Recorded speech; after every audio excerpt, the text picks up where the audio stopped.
Ya. Yuk kita sama-sama buka di 2 Korintus 11 ayat yang ketiga. Yang sudah dapat boleh bacakan untuk kita. 2 Korintus 11 ayat yang ketiga.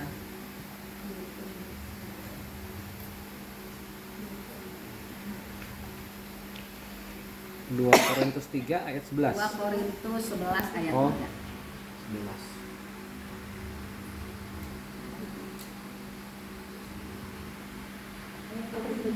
Ya, ayat 2 Korintus 11 ayat 3. Ya. Tetapi aku takut kalau pikiran kamu disesatkan dari kesetiaan kamu yang sejati kepada Kristus. Sama seperti Hawa diperdayakan oleh ular itu dengan kelicikannya. Amin. Amin. Terima kasih Mama Juana. Tadi udah ada kesaksian dari Pak Agung ya, bagaimana iblis menyesatkan dengan berjalan keluar dari Kristus kepada ilah-ilah lain. Puji nama Tuhan, kasih Kristus yang sudah menyelamatkan Pak Agung.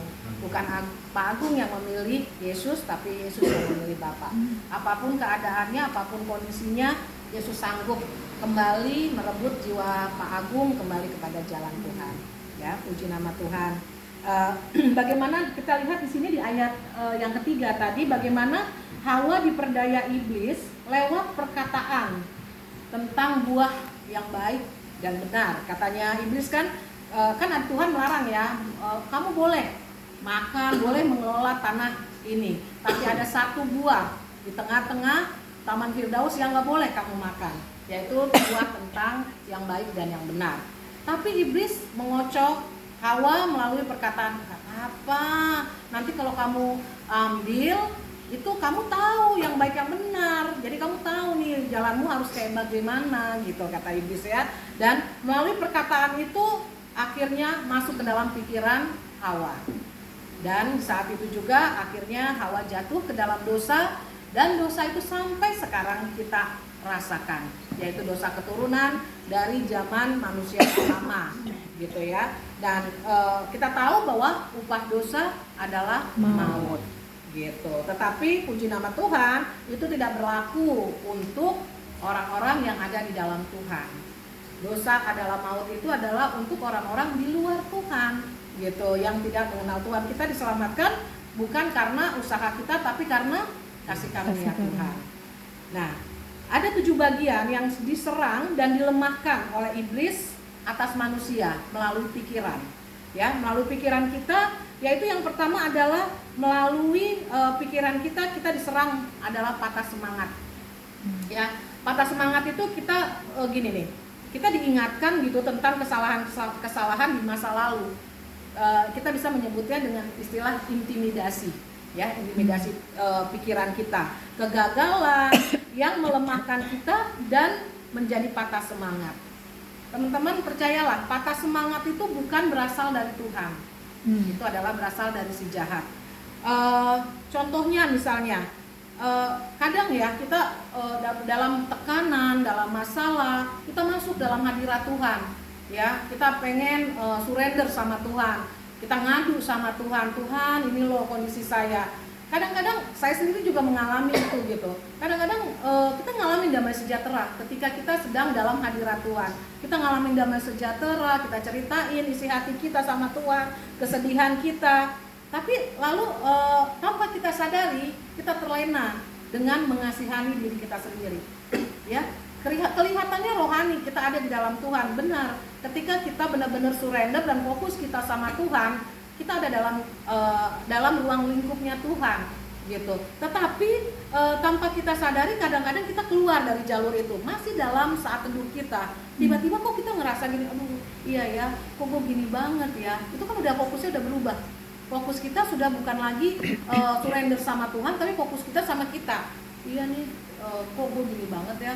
Tahun demi tahun yang gue alamin kok begini. Nah, ketika itu sudah berubah seperti itu, percayalah teman-teman harus sadar kita ada di kondisi yang bukan lagi dalam hadirat Tuhan, tetapi iblis mulai melepaskan panah-panah apinya dalam pikiran kita, sehingga akhirnya kita bukannya lagi lebih damai sejahtera yang lebih lagi, tapi kita jadi mewek, nangis, meratapi, ya, hilang patah semangat kita.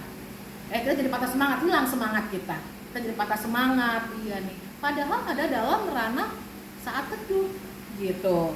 Nah, perlu untuk diperkatakan apa yang harus kita lakukan setelah itu. Ketika kita sadar, kok gue dalam kesedihan ya, yang saya lakukan adalah saya buru-buru ingat untuk memperkatakan firman Tuhan, gitu. Karena ketika firman dilepaskan, iman timbul karena pendengaran karena firman Tuhan, gitu. Dan itu juga dilakukan sama iblis. Iblis melepaskan segala sesuatu, penuduhan, penghakiman, intimidasi lewat pikiran kita untuk membuat kita tidak semangat, tidak lagi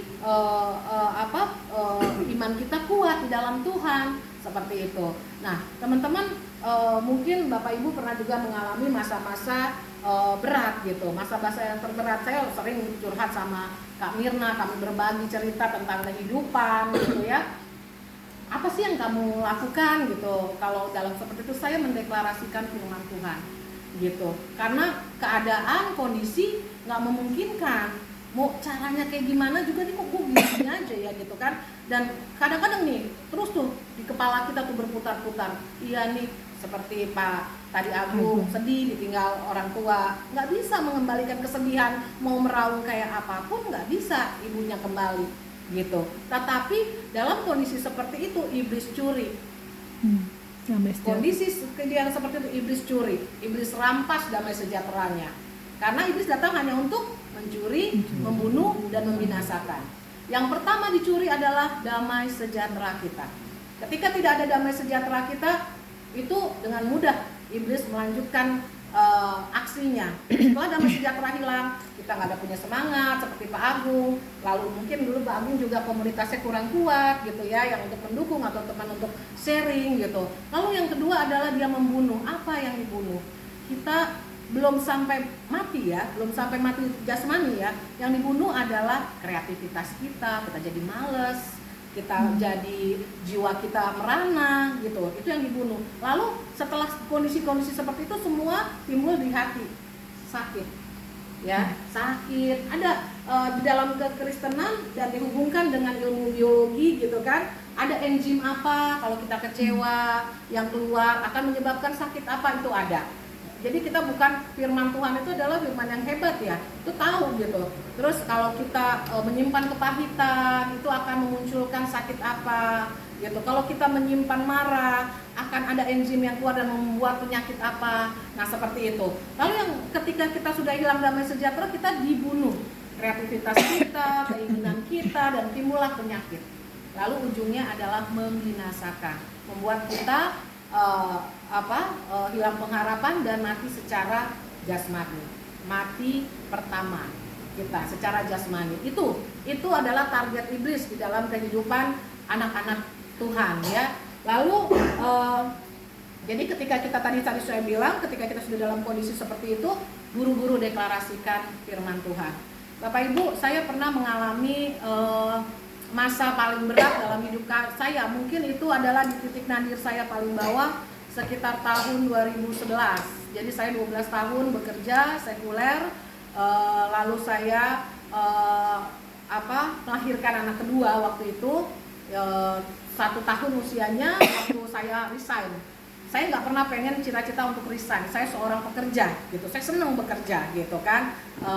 Jadi mungkin di dalam income keluarga 70-30 lah, 70 dari saya, 30 dari suami saat itu. Jadi segala sesuatu everything okay gitu. Untuk kita punya rumah, kita punya kendaraan, kita punya semuanya.